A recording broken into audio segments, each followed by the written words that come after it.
Disc 4. Chapter 10.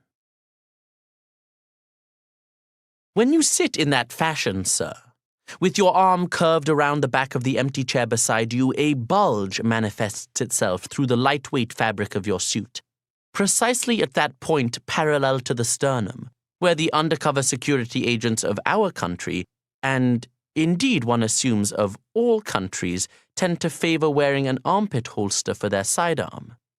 No, please do not adjust your position on my account. I did not mean to imply that you were so equipped.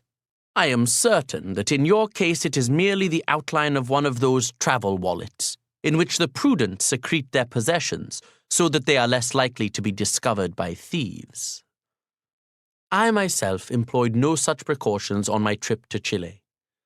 We again flew in the relative comfort of first class, but I was no longer excited by the luxuries of our cabin, unlike Jim, who was as usual accompanying us for the commencement of the project, and the vice president, who would be my immediate commanding officer for the full duration of this tour. I turned down our flight attendants' many offers of champagne. For all the hours that we were airborne, I neither ate nor slept. My thoughts were caught up in the affairs of continents other than the one below us, and more than once I regretted coming at all. I wondered what I could do to help Erica. Seeing her as I had seen her last, emaciated, detached, and so lacking in life, pained me. I recalled the dog we had had in my childhood, and his passivity and desire for solitude in those last days before he succumbed to the leukemia induced in him by that brand of tick powder a veterinarian would subsequently tell us never to use. But Erica was not suffering from leukemia. There was no physical reason for her malaise beyond perhaps a biochemical disposition towards mental disorders of this kind. No, hers was an illness of the spirit, and I had been raised in an environment too thoroughly permeated with the tradition of shared rituals of mysticism to accept that conditions of the spirit could not be influenced by the care, affection, and desire of others. What was essential was that I seek to understand why I had failed to penetrate the membrane with which she guarded her psyche. My more direct approaches had been rejected, but with sufficient insight I might yet be welcomed through a process of osmosis. I could imagine no alternative but to try. My longing for her was undiminished despite our months of near-complete separation. It was in such a frame of mind that I arrived in Santiago. We traveled from there by road, making good progress except for a brief blockage where the mechanical shovels of repair crews tore out great bites of the red earth that characterizes Chile's Central Valley, and we smelled our destination before we saw it. Valparaiso lay on the briny Pacific and was hidden from view by a crest of hills. The chief of the publishing company was an old man by the name of Juan Bautista, given to smoking unfiltered cigarettes and sporting glasses thick enough to burn through paper on a sunny day. He reminded me of my maternal grandfather. I liked him at once. "What do you know of books?" he asked us. "I specialize in the media industry," Jim replied. "I've valued a dozen publishers over 2 decades. "That is finance," Juan Bautista retorted. "I asked what you knew of books."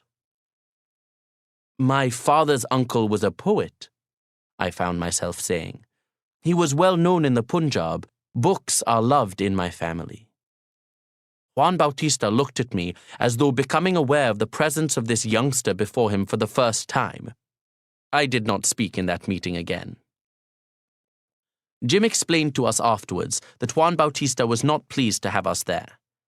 Although he had run the company for many years, he did not own it. The owners wanted to sell, and the prospective buyer, our client, was unlikely to continue to subsidize the loss-making trade division with income from the profitable education and professional publishing arms. Trade, with its stable of literary, defined for all practical purposes as commercially unviable, authors, was a drag on the rest of the enterprise. Our task was to determine the value of the asset if that drag were shut down. We set ourselves up in a hansom if aging, conference room with a large oval table and bookshelves lining the walls. When a strong breeze blew, I could hear outside our windows the clicking of wooden storm shutters against their restraints. It was hot during the afternoons. We had come during the southern summer, but sometimes we would wake to a fog and a morning chill, and in those moments I was glad for the wool of my suit. Jim left after 2 days, remarking in my presence to the vice president that he could expect impressive things of me. But although my laptop was open, my internet connection enabled, and my pen and notebook positioned by my side, I found myself unable to concentrate on our work. Instead, I perused news websites, which informed me that Pakistan and India were conducting tit-for-tat tests of their ballistic missiles, and that a stream of foreign dignitaries was visiting the capitals of both countries, urging Delhi to desist from its warlike rhetoric and Islamabad to make concessions that would enable a retreat from the brink of catastrophe. I wondered, sir, about your country's role in all this. Surely, with American bases already established in Pakistan for the conduct of the Afghanistan campaign, all America would have to do would be to inform India that an attack on Pakistan would be treated as an attack on an American ally and would be responded to by the overwhelming force of America's military. Yet your country was signally failing to do this. Indeed, America was maintaining a strict neutrality between the two potential combatants, a position that favored, of course, the larger and, at that moment in history, the more belligerent of them. These thoughts preoccupied me when I should have been gathering data and building my financial model. Moreover, Valparaiso was itself a distraction. The city was powerfully atmospheric. A sense of melancholy pervaded its boulevards and hillsides. I read online about its history and discovered that it had been in decline for over a century. Once a great port, fought over by rivals because of its status as the last stop for vessels making their way from the Pacific to the Atlantic, it had been bypassed and rendered peripheral by the Panama Canal. In this, Valparaiso's former aspirations to grandeur, I was reminded of Lahore and of that saying, so evocative in our language, "The ruins proclaim the building was beautiful." I sensed the vice president was growing increasingly irritated with me. I could hardly blame him. He was working from morning until midnight, poor fellow, with little support from his only teammate. I pretended to be keeping myself busy, but as the days passed and my deadlines began to slip, he lost patience. "Look, man," he said, "what's the problem? You're not getting anything done. I know you're supposed to be good, but from my perspective, you aren't delivering squat. Tell me what you need. You want help with your model? More direction? Tell me and I'll give it to you, but for God's sake, pull it together." He was a manager of excellent repute, and I might have considered revealing to him the turmoil taking place inside me, but at the level of human beings, our connection was nil. So I apologized, saying that his feedback had hit the mark, but that he need not worry because I would redouble my efforts. "Everything," I said, mustering a tone of maximum reassurance, "is under control." For a time this appeared to satisfy him, although it was patently untrue. Yet I knew he had begun to resent me, and rightly so, after all. By not performing to plan, I was making him look bad, and for my part, I was beginning to resent him as well. I could not respect how he functioned so completely immersed in the structures of his professional micro-universe. Yes, I too had previously derived comfort from my firm's exhortations to focus intensely on work, but now I saw that in this constant striving to realize a financial future, no thought was given to the critical personal and political issues that affect one's emotional present. In other words, my blinders were coming off, and I was dazzled and rendered immobile by the sudden broadening of my arc of vision. I noticed Juan Bautista watching me as I shuffled about half-heartedly from one meeting to another. He kept his door open and his desk was positioned in such a way that it was possible for him to gaze down the corridor. Once, as I was passing, he called me to him. "I have," he said. "Looked into this matter of the contemporary poets of the Punjab. Tell me, what was the name of your father's uncle?" I told him, and he nodded.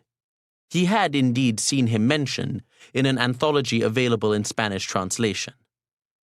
I was surprised and pleased to hear that this was the case, but before I could respond, he went on to say, "You seem very unlike your colleagues.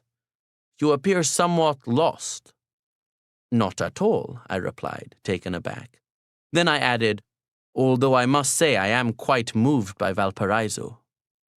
He suggested that I visit the house of Pablo Neruda, but to go during the day as it was shut in the evening, and with that our brief conversation concluded. I never came to know why Juan Bautista singled me out. Perhaps he was gifted with remarkable powers of empathy and had observed in me a dilemma that out of compassion he thought he could help me resolve. Perhaps he saw among his enemies one who was weak and could easily be brought down. Perhaps it was mere coincidence. Sentimentally, I would like to believe in the first of these possibilities. But regardless, Juan Bautista added considerable momentum to my inflective journey, a journey that continues to this day. But I am getting ahead of myself, and in any case our dessert has arrived. He has brought only a single bowl. I sense that you are not keen on having more than a taste, and the same is true of myself, as I am now quite full. What do you think, sir? Ah, that puckering of your lips is an inauspicious sign. Too sweet, you say? An interesting observation, given that I have always felt your country to be rather similar to mine in the intensity of its national desire for sweetness. But perhaps you are atypical. Your travels have taken you far from the ubiquitous soda fountains and ice cream bars of your motherland. I too had traveled far that January. But the home of Neruda did not feel as removed from Lahore as it actually was.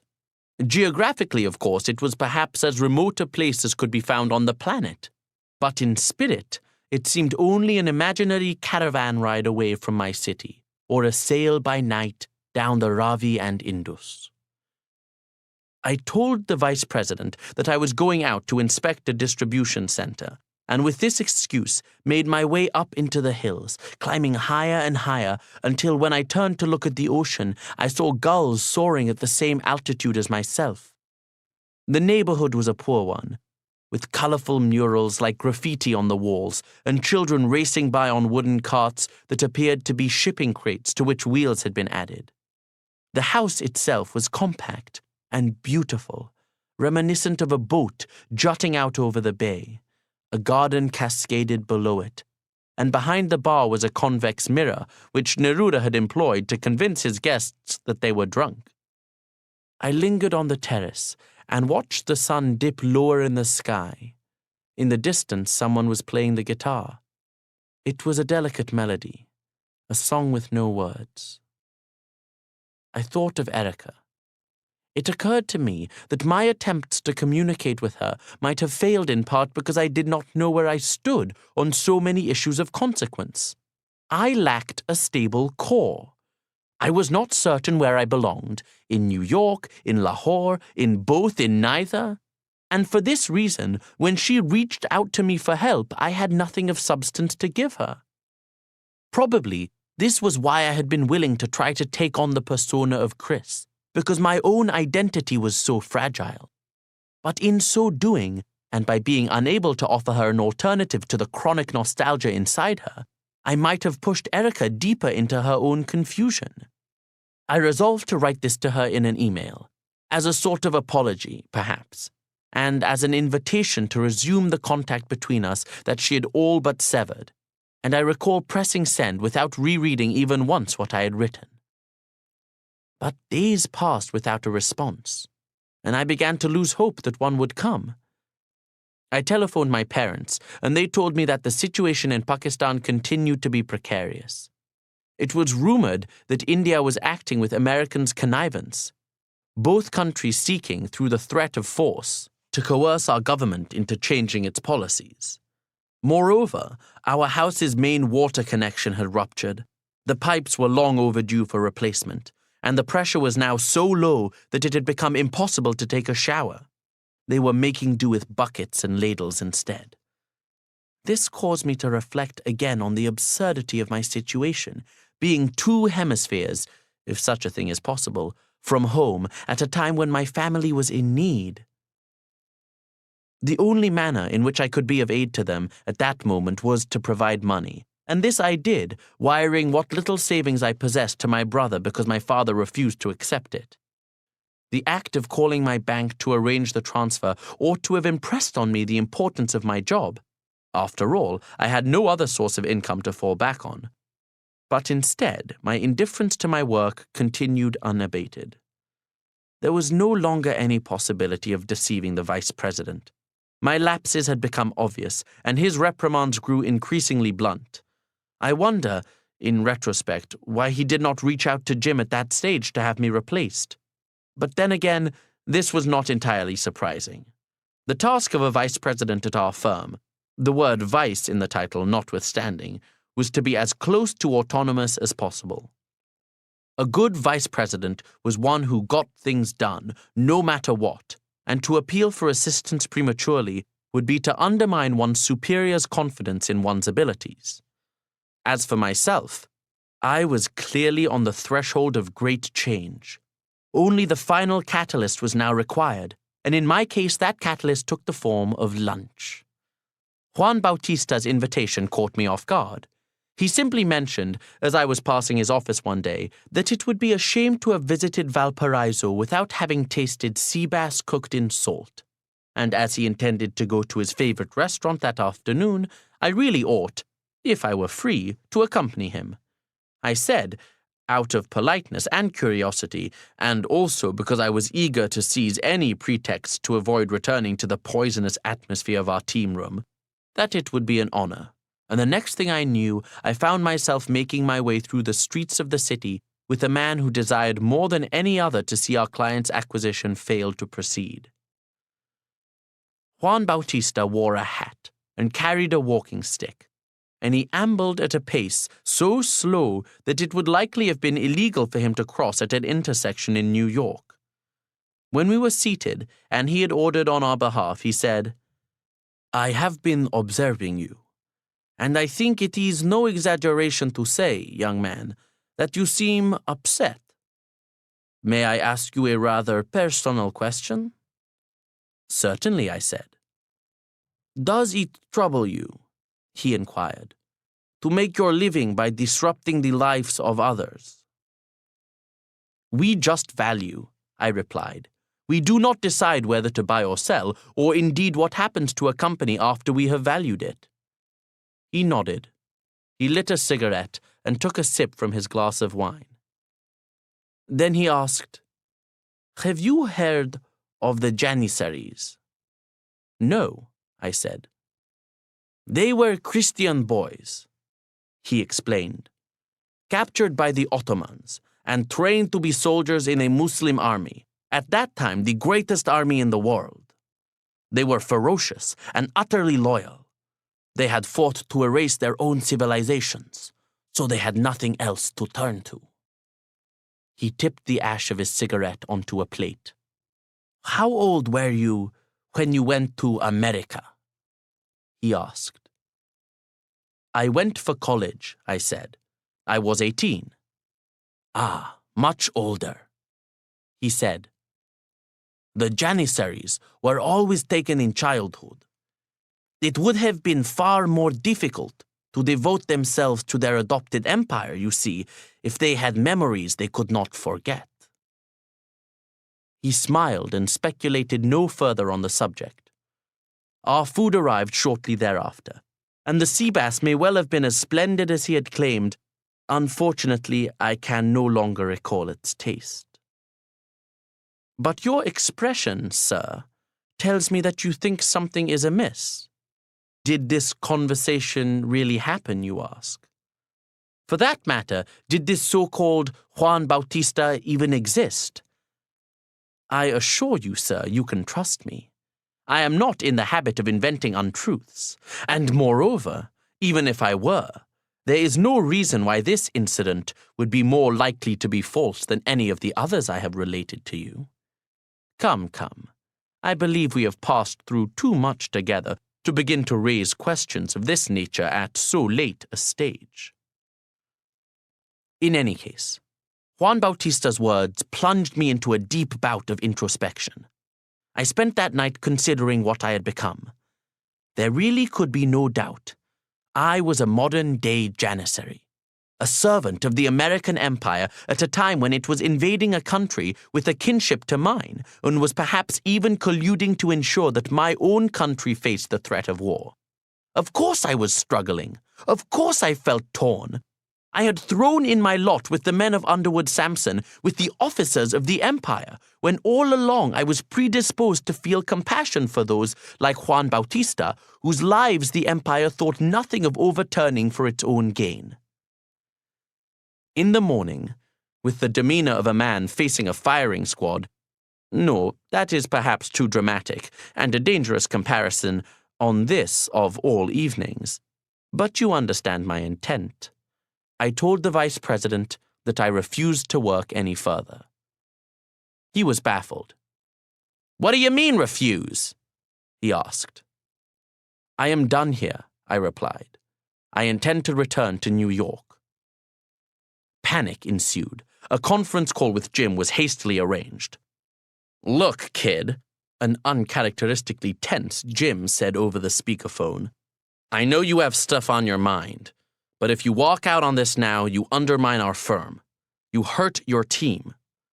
In wartime, soldiers don't really fight for their flags, Changes. They fight for their friends, their buddies, their team. Well, right now, your team is asking you to stay. Afterwards, if you need a break, it's yours." I must admit, Jim's words gave me pause. I had great admiration for him. He had always stood by me, and now I proposed to betray him. By the time my replacement could be dispatched and brought up to speed, it was probable that the deadline for our valuation would be missed. Jim had sent me as an act of faith and generosity. My repayment would be a slap in the face, and all the more impudent for coming at a time of financial weakness for the firm. Besides, without my job, which I was certain to lose, my visa would expire, and I would be compelled to leave the United States. But I resolved not to consider such things at that moment. I did not want to wonder whether I was abandoning any hope of being with Erica. All I knew was that my days of focusing on fundamentals were done. And so, the following evening, 2 weeks ahead of schedule, I boarded a flight bound for New York. Our waiter approaches with green tea, the perfect aid to digestion after a heavy meal. Remarkable service, eh? He has arrived just as he was required. One would not have thought, sir, that he was watching us so closely, but the night is now well advanced, and there are no longer any other customers to divert his attention. Chapter 11. It is odd how the character of a public space changes when it is empty. The abandoned amusement park, the shuttered opera house, the vacant hotel. In films, these often feature as backdrops for events intended to frighten. So it is with this market. Now that our fellow visitors have dwindled in number to a sporadic and scattered few, it has taken on a rather more ominous edge. Perhaps it has to do with the cloudy sky above, through which one occasionally glimpses a gash of moon. Or perhaps it is the darkening shadows in the warren of alleyways slipping away from here in all directions. But I would suggest that it is instead our solitude that most disturbs us. The fact that we are all but alone, despite being in the heart of a city. There, sir, do you smell it? The aroma of dust on that warm breeze? That is the smell of the desert to the south, a smell that, were we to encounter it in your homeland, would in all likelihood foreshadow the passage through this dimly lit stage of a desolate ball of tumbleweed. Although the atmosphere that surrounded me on my flight from Santiago to New York was precisely the opposite, the cabin was bright and close to full, My thoughts belonged to a setting like that which you and I occupy at this moment. Yes, my musings were bleak indeed. I reflected that I had always resented the manner in which America conducted itself in the world. Your country's constant interference in the affairs of others was insufferable. Vietnam, Korea, the Straits of Taiwan, the Middle East, and now Afghanistan. In each of the major conflicts and standoffs that ringed my mother continent of Asia, America played a central role. Moreover, I knew from my experience as a Pakistani of alternating periods of American aid and sanctions that finance was a primary means by which the American empire exercised its power. It was right for me to refuse to participate any longer in facilitating this project of domination. The only surprise was that I had required so much time to arrive at my decision. I resolved to look about me with an ex-janissary's gaze. With, that is to say, the analytical eyes of a product of Princeton and Underwood Sampson, but unconstrained by the academics and the professionals' various compulsions to focus primarily on parts, and free, therefore, to consider also the whole of your society upon my return to New York. Seen in this fashion, I was struck by how traditional your empire appeared. Armed sentries manned the checkpost at which I sought entry. Being of a suspect race, I was quarantined and subjected to additional inspection. Once admitted, I hired a charioteer who belonged to a serf class, lacking the requisite permissions to abide legally and forced, therefore, to accept work at lower pay. I myself was a form of indentured servant whose right to remain was dependent upon the continued benevolence of my employer. Thank you, Juan Bautista, I thought as I lay myself down in my bed, for helping me to push back the veil behind which all this had been concealed. But I must have been in a peculiar emotional state, in a sort of semi-hypnotic daze. For when I woke up in the morning, my feelings were entirely different. It was then that I was hit by the enormity of what I was giving up. Where else could I, without money and family contacts and at so young an age, hope to attain such an impressive income? Would I not miss the city of possibility with its magical vibrancy and sense of excitement?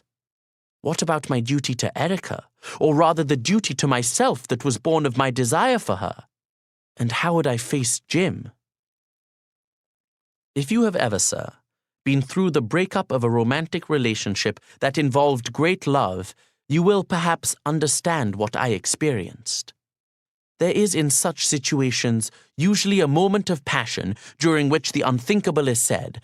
This is followed by a sense of euphoria at finally being liberated. The world seems fresh, as if seen for the first time. Then comes the inevitable period of doubt, the desperate and doomed backpedaling of regret. And only later, once emotions have receded, is one able to view with equanimity the journey through which one has passed. My doubt and regret came rather quickly, as they so often, in my experience of our species, tend to do. And when I boarded the subway to report for duty at Underwood Sampson for the last time, I was in a state of shock, similar to that which one undergoes when one has witnessed one's knee twist impossibly but has yet to feel any pain. Not, please understand me, that I was convinced that I had made a mistake. No, I was merely unconvinced that I had not made a mistake. I was, in other words, confused.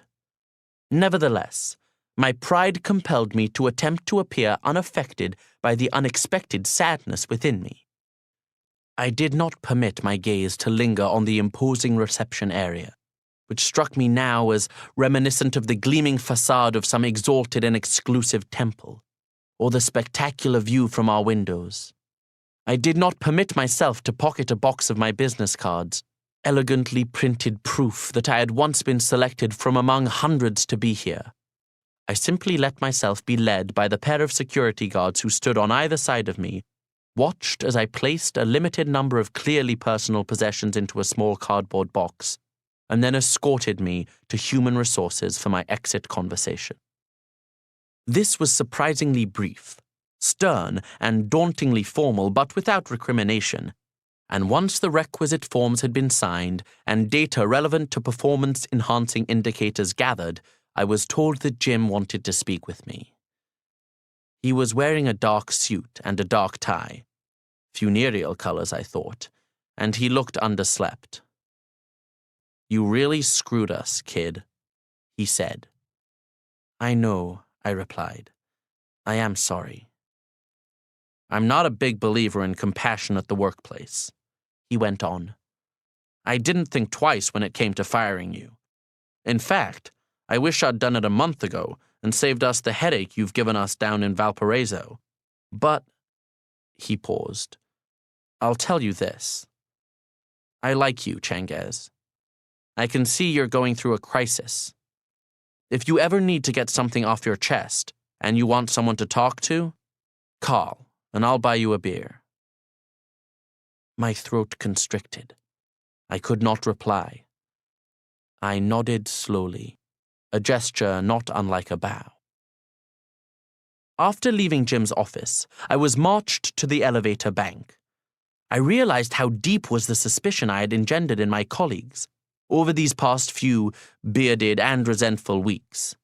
Only Wainwright came over to shake my hand and say farewell.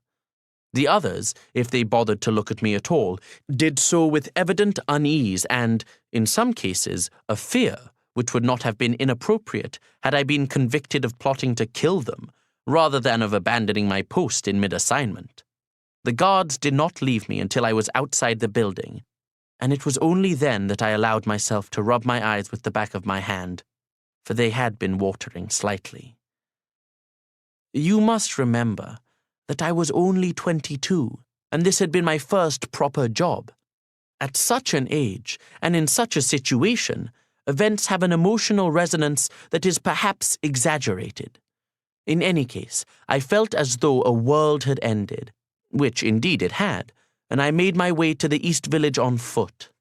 I imagine I was a rather odd sight, a distraught and hirsute Pakistani carrying an unmarked box through the center of Manhattan, but I do not recall receiving any untoward comments from passers-by. Then again, I was in all likelihood too preoccupied to have noticed.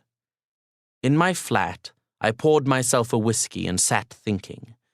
It was still early, not yet midday, and so I decided to call my family.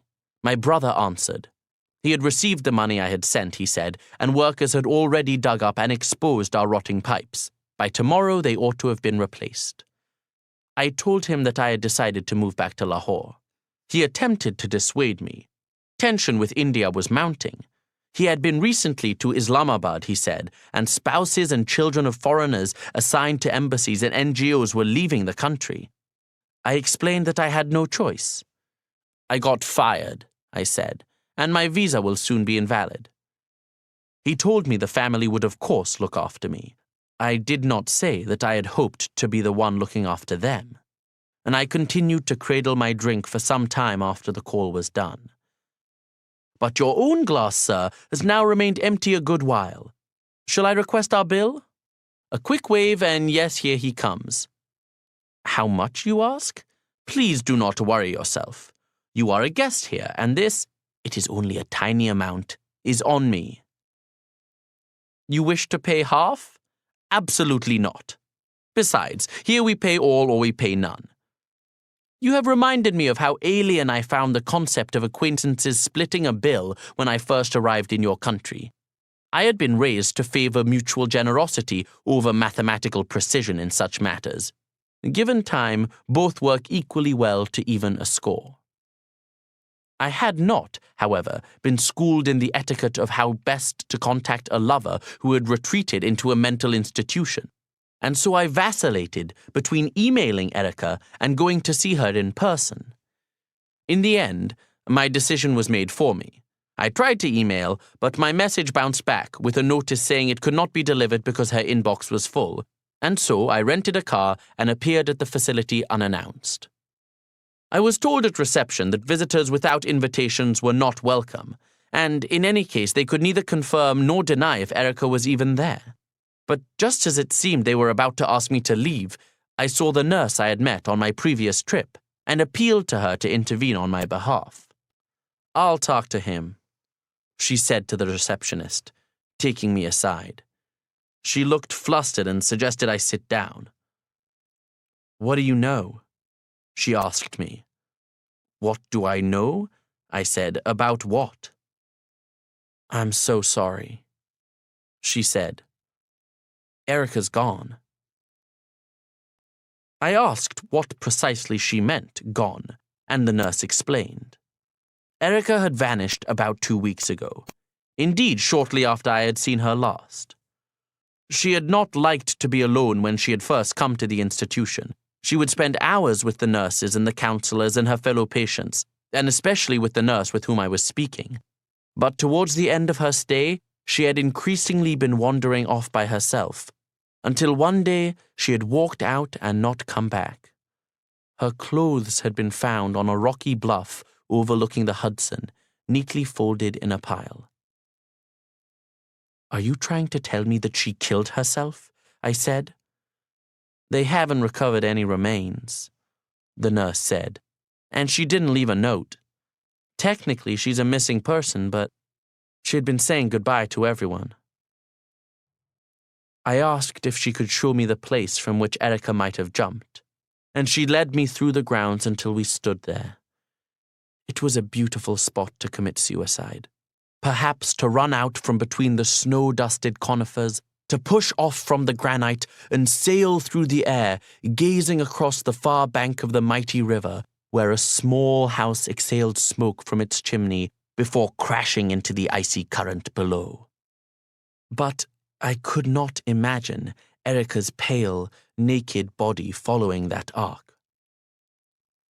So I drove back to the city and went immediately to her apartment. Erica's mother was not wearing any makeup. I noticed her eyebrows were so fine as to be almost non-existent. I explained that I had just returned from the institution. Had she heard from Erica? Her mother stared at me as though I had slapped her without provocation. "No," she said, recovering herself and speaking wearily. "I'm afraid not." "Please know," I said, "that I will do anything which is of assistance to you." "Thank you," she said, inviting me inside. She told me that the emergency services would remain on the lookout for Erica, and ongoing advertisements had been purchased in the local newspapers. Beyond that, there was little one could do. We attempted to speak of inconsequential matters, but this proved difficult. When she asked how I was, I said I had just been fired. When I asked the same, she could only muster a wan smile, and so we sat mainly in silence. But before I left, she did 2 things, I suspect out of kindness. First, she told me that Erica had mentioned that she had found me rather dashing in my new beard. And second, she gave me a copy of Erica's manuscript. "Maybe," her mother said, "you'd like to read it." I did not do so for over a week. It sat undisturbed on top of my television. During that time, I waited for a sign from Erica, an email, a phone call, a ring on my buzzer, but none ever came.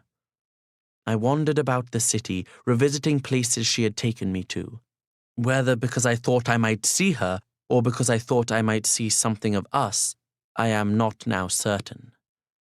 A few of these places, such as the gallery in Chelsea we had visited on the night of our first date, I proved unable to find. They had vanished as though they had never existed.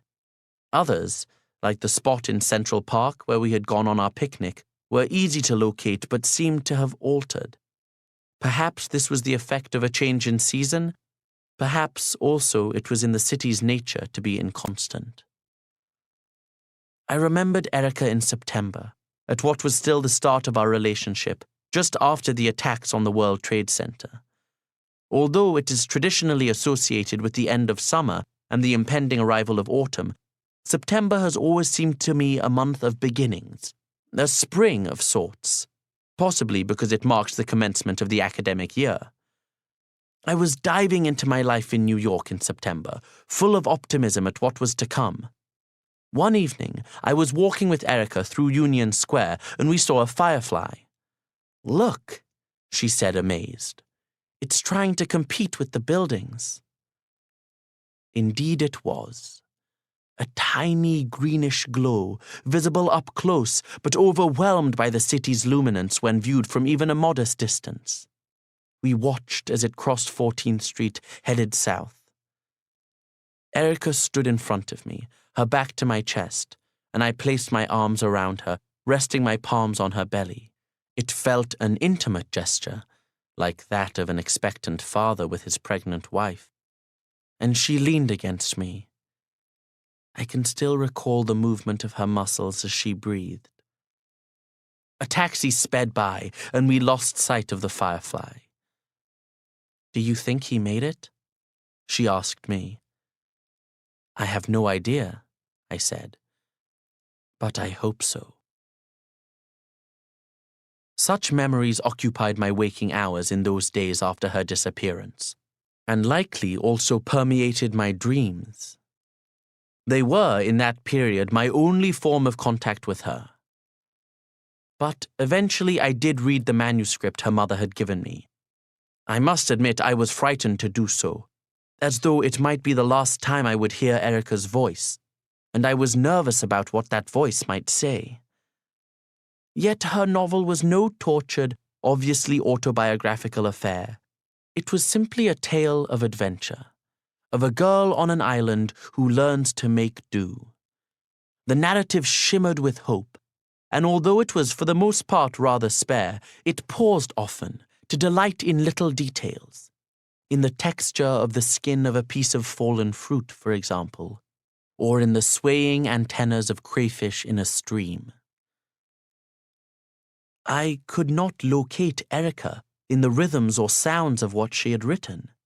It seemed a mistake, offered me no clues. It was so purposeful, so resolute in being precisely what it was that I was baffled. I was also powerfully affected. When I put down the manuscript, it was not with the conviction that Erica was either alive or dead, but I had begun to understand that she had chosen not to be part of my story, that her own had proven too compelling, and she was, at that moment and in her own way, following it to its conclusion, passing through places I could not reach. I saw I had no option but to pursue my own preparations to leave. I would like to claim that my final days in New York passed in a state of enlightened calm. Nothing could be further from the truth. I was an incoherent and emotional madman, flying off into rages and sinking into depressions. Sometimes I would lie in bed, thinking in circles, asking the same questions about why and where Erica had gone. Sometimes I would find myself walking the streets, flaunting my beard as a provocation, craving conflict with anyone foolhardy enough to antagonize me. Affronts were everywhere.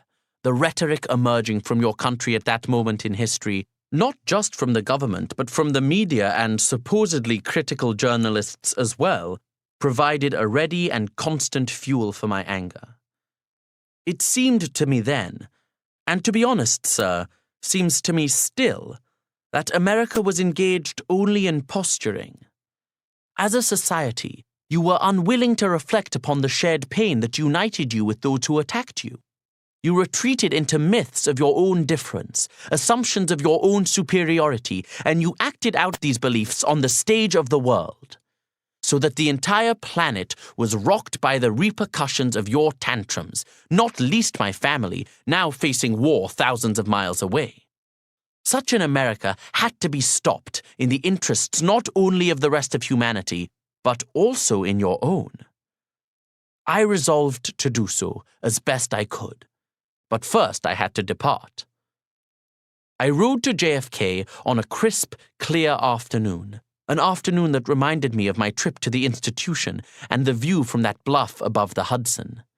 I thought of Erica removing her clothes and then, having shed her past, walking through the forest until she met a kindly woman who took her in and fed her. I thought of how cold she would have been on that walk, And so I left my jacket on the curb as a sort of offering, as my last gesture before returning to Pakistan, a wish of warmth for Erica.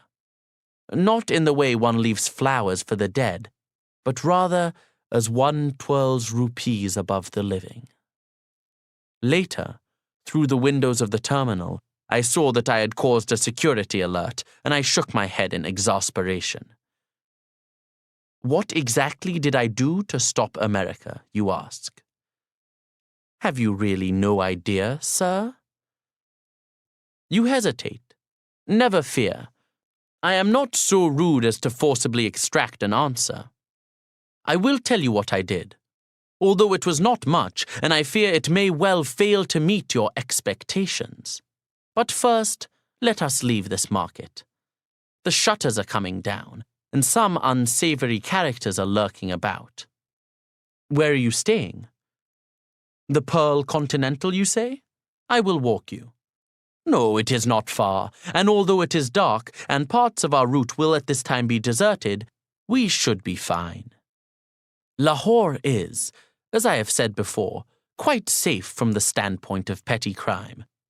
And besides, we are both fortunately possessed of those aspects of stature and appearance that tend to give ruffians pause. Chapter 12. From your backward glance, sir, I gather you have noticed that we were not alone in our desire to depart. Yes, others have made their way to Mall Road behind us, such as that waiter who was so unusually attentive and yet seemed to rub against your grain. There is nothing surprising in that. The evening's work is now done. I would ask you to direct your gaze instead to these lovely buildings in varying states of disrepair, which date to the British era and function geographically and architecturally as a link between the ancient and contemporary parts of our city. How delightful they are. A chemist, an optician, a purveyor of fine saris, a gentleman's tailor. Observe how often the words brothers and sons appear in their signage. These are family-run establishments, passed gently from generation to generation. No, not in the case of that retailer of guns and ammunition, as you correctly point out, but surely you must concede for the most part that they are charming and rather quaint. These plazas are a different matter entirely, with their harsh outlines and cramped facades. They were built largely in the 70s and 80s, before the instinct of historical preservation began to take hold, and they mottled the surface of this area like an irritation of the skin. I find them particularly unpleasant at night, unlit and empty, bounded by those narrow passageways into which one could imagine being dragged against one's will forever to disappear. Yes, you are quite right. Let us quicken our pace. We have a fair distance yet to cover. Are you familiar with the legend of Sleepy Hollow? You have seen the film, you say. I have not, but I am sure it was faithful. Certainly the prose version was a most powerful work. One cannot but join in the terror of poor Ichabod Crane, alone on his horse, in that moment when he first perceives the presence of the headless horseman. I must admit, I am sometimes reminded of the sound of those spectral clip-clops when I go for nocturnal walks by myself. How they make my heart pound. But clearly you do not share my pleasure at this thought. Indeed, you appear decidedly anxious. Allow me then to change the subject. I had been telling you earlier, sir, of how I left America. The truth of my experience complicates that seemingly simple assertion. I had returned to Pakistan, but my inhabitation of your country had not entirely ceased. I remained emotionally entwined with Erica, and I brought something of her with me to Lahore. Or perhaps it would be more accurate to say that I had lost something of myself to her that I was unable to relocate in the city of my birth. Regardless, the effect of this was to pull and tug at my moods. Waves of mourning washed over me, sadness and regret prompted at times by an external stimulus, and at others by an internal cycle that was almost tidal, for want of a better word. I responded to the gravity of an invisible moon at my core, and I undertook journeys I had not yet expected to take. Often, for example, I would rise at dawn without having slept an instant. During the preceding hours, Erica and I would have lived an entire day together. We would have woken in my bedroom and breakfasted with my parents. We would have dressed for work and caressed in the shower. We would have sat on our scooter and driven to campus, and I would have felt her helmet bumping against mine. We would have parted in the faculty parking area, and I would have been both amused and annoyed by the stares she received from the students passing by, because I would not have known how much those stares owed to her beauty and how much to her foreignness. We would have gone out for an inexpensive but delicious dinner in the open air, bathed by the moonlight beside the Royal Mosque. We would have spoken about work, about whether we were ready for children. I would have corrected her Urdu and she my course plan, and we would have made love in our bed to the hum of the ceiling fan. I have also been transported in ways that were no less vivid but far more fleeting. I recall once, during the monsoon, watching a puddle form in the rut of a muddy tire track beside the road. As raindrops fell and water filled the banks of this little lake, I noticed a stone standing upright in the center, like an island, and I thought of the joy Erica would have had gazing upon that scene. Similarly, I recall another incident, after I had a collision on my scooter, when I returned home and stripped off my shirt to see a livid bruise on my ribcage, where hers had once been. I stared at myself in the mirror and touched my skin with my fingers and hoped that the mark would not soon fade, as it inevitably did. Such journeys have convinced me that it is not always possible to restore one's boundaries after they have been blurred and made permeable by a relationship. Try as we might, we cannot reconstitute ourselves as the autonomous beings we previously imagined ourselves to be. Something of us is now outside, and something of the outside is now within us. Perhaps you have had no comparable experience, for you are gazing at me as though at a raving madman. I do not mean to say that we are all one, and indeed, as it will soon become evident to you, I am not opposed to the building of walls to shield oneself from harm. I merely wish to explain certain aspects of my behavior upon my return. Despite my not insubstantial financial constraints, I managed every year to pay my class dues in order to receive the Princeton Alumni Weekly, which I read unfailingly from cover to cover with particular attention to the class notes and obituaries section at the end. From time to time I would chance upon the name of an acquaintance, and I would squint intently through such pinholes into the life I had left behind, wondering how that world, the world of people like those with whom I had traveled to Greece, was evolving. Erica, however, never appeared in those pages, and while it was possible that mention of her had slipped by unnoticed in one of the issues that the vagaries of the International Post had prevented from arriving, I drew hope and sorrow in equal measure from each of her episodic absences. I do not know what I expected to find.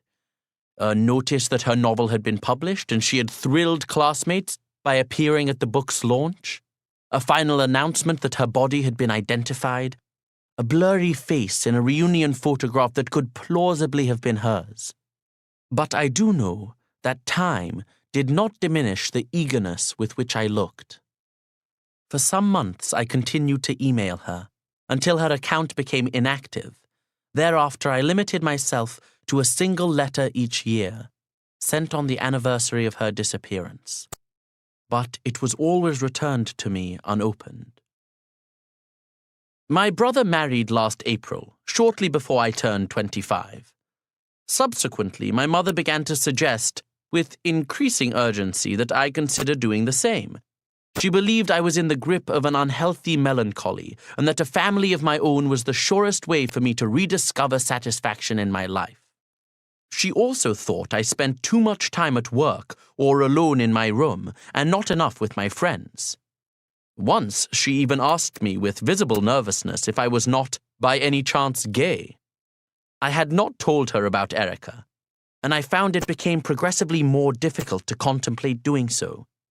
Our relationship could now thrive only in my head, and to discuss it with the mother intent, admittedly in my own best interest, on challenging it with reality, might do it irreparable harm. Not, of course, that I actually believe I am having a relationship, in the normal sense of that term, with Erica at this moment, or that she will one day appear smiling and bent against the weight of her backpack to surprise me on my doorstep. But I am still young, and see no need to marry another, and for now I am content to wait. You, sir, on the other hand, seem ready to bolt. What has so startled you? Was it that sound in the distance?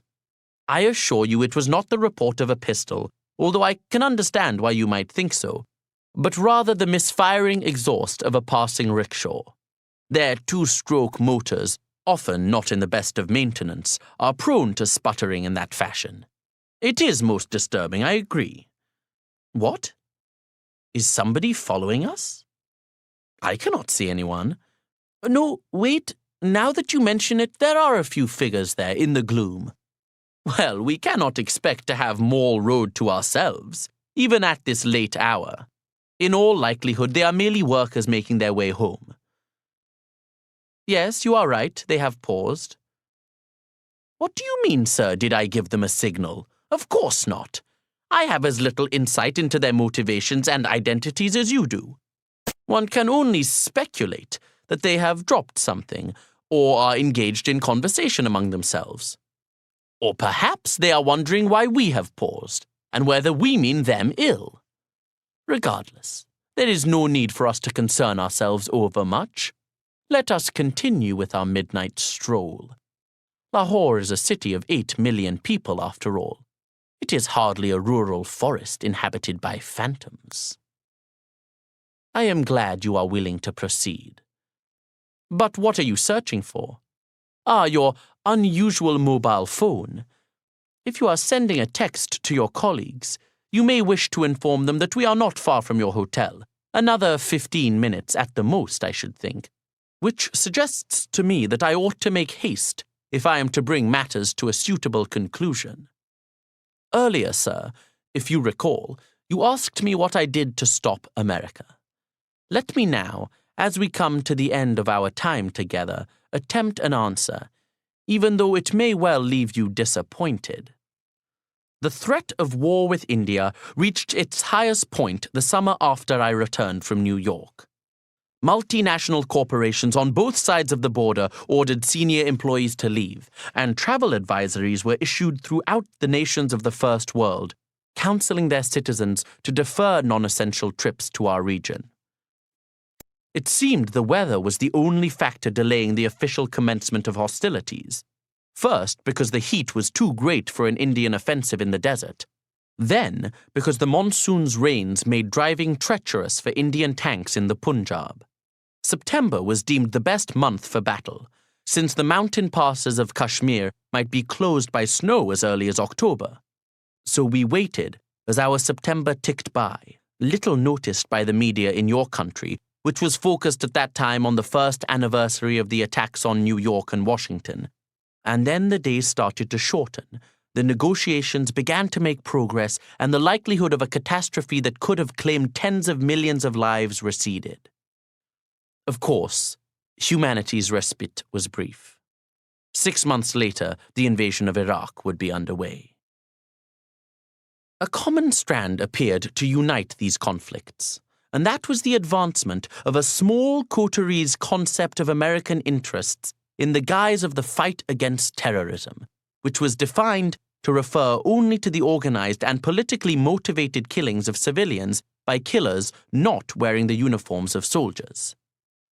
I recognized that if this was to be the single most important priority of our species, then the lives of those who had lived in lands in which such killers also lived had no meaning except as collateral damage. This, I reasoned, was why America felt justified in bringing so many deaths to Afghanistan and Iraq, and why America felt justified in risking so many more deaths by tacitly using India to pressure Pakistan. I had, in the meanwhile, gotten a job as a university lecturer, and I made it my mission on campus to advocate a disengagement from your country by mine. I was popular among my students, perhaps because I was young, or perhaps because they could see the practical value of my ex-janissary's skills, which I imparted to them in my courses on finance. And it was not difficult to persuade them of the merits of participating in demonstrations for greater independence in Pakistan's domestic and international affairs, demonstrations that the foreign press would later, when our gatherings grew to newsworthy size, come to label anti-American. The first of our protests to receive much attention took place not far from where we are now. Your country's ambassador was in town, and we surrounded the building in which he was speaking, chanting and holding placards. There were thousands of us, of all possible affiliations: communists, capitalists, feminists, religious literalists, and things began to get out of hand. Effigies were burned and stones were thrown, and then we were charged at by large numbers of uniformed and plain-clothed police. Scuffles broke out. I intervened in one, and as a result I spent the night in prison, nursing a bloody lip and bruised knuckles. My office hours were soon overrun by meetings with politically minded youths, so much so that I was often forced to stay on until after dinner to ensure that I had dealt satisfactorily with the curricular and extracurricular demands of all those who sought me out. Naturally, I became a mentor to many of these men and women, advising them not only on their papers and their rallies, but also on matters of the heart and a vast range of other topics, from drug rehabilitation and family planning to prisoners' rights and shelters for battered spouses. I will not pretend to you that all of my students were angels. Some, I will be the first to admit, were no better than common thugs. But over the years I have developed the ability to take quick stock of a person, an ability that I would be remiss not to point out is in no small measure modeled on that of my former mentor, Jim. And while I will not claim to be infallible, I think it is fair to say that my sense of another's character is generally very good. I can usually tell, for example, who in a crowd is most likely to provoke violence, or who among my peers is most likely to complain to the dean that I need to be put in my place before my activities get out of hand. I have received official warnings on more than one occasion, but such is the demand for my courses that I have until now escaped suspension. Unless you think that I am one of those instructors, in cahoots with young criminals who have no interest in education and who run their campus factions like marauding gangs, I should point out that the students I tend to attract are bright, idealistic scholars possessed of both civility and ambition. We call each other comrades, as, indeed, we do all those we considered like-minded, but I would not hesitate to use the term well-wishers instead. So it was with immense consternation that I learned recently that one of them had been arrested for planning to assassinate a coordinator of your country's effort to deliver development assistance to our rural poor. I had no inside knowledge of this supposed plot, which was all the more perverse for its alleged targeting of an agent of compassion, but I was certain that the boy in question had been implicated by mistake. How could I be certain, you ask, if I had no inside knowledge? I must say, sir, you have adopted a decidedly unfriendly and accusatory tone. What precisely is it that you are trying to imply? I can assure you that I am a believer in nonviolence. The spilling of blood is abhorrent to me, save in self-defense. And how broadly do I define self-defense, you ask? Not broadly at all. I am no ally of killers.